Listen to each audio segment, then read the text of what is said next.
Hey, Sugarlines, and I got a cool little AutoHotkey script for you today. It's a V2 script for simply renaming your files. Let me go ahead and share my desktop and show you how it works. So it's pretty cool. You can just drag your files into the GUI and then type what you want. I want to replace, let's say, document. And you notice disappearing from this column, right? I can replace document with, let's say, cat, whatever I want. I can hit apply. It will go and do that, and you'll see it update here, but I can also hit undo, and it'll tell you it's going to restore them. There, it's restored.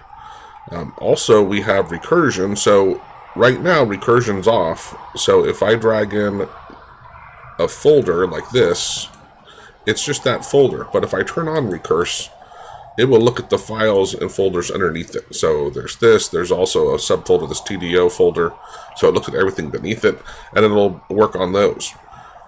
Also, we have the ability to do regular expression matching, so let's turn this off. That won't make a difference. Now, this is the list of files. Once they're in there, they're in there. And let's say I wanted to just start with everything, and then go to, so everything before documents. And I'm going to capture that pattern, and anything that has that, I'm going to replace that with, I think it's like a $1. Let's do a second one though. Let's put another pattern here.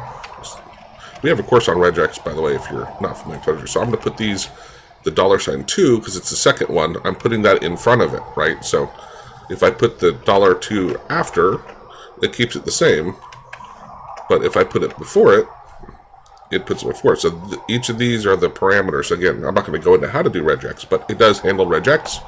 So very cool little tool. Put the URL up here. It does help give you some error assist here, which I'm not too sure how often this is perfectly. I think it was as I was typing it, it picked up on it. And then clearing it is, let's see if we hit clear here. There we go. So that cleared it all up. So yeah, check that out. It's very simple, easy to use. You can adjust if you want to keep make the new text title case or lowercase. Leave it unchanged, all lowercase. So that would be quick changes. But you can also be doing, let's turn off regex, your replacement in here. So again, document with Bob. And notice the title case is still sticking, right? So, very cool little tool. Great time saver. Hope you enjoyed that. Like the video if you learned something here or you're interested in this kind of stuff. We really like creating these little tools that help you out. That regex course, if you're new to regex is incredibly powerful and helping you with things like this. And check that out too. Have a great day. Cheers.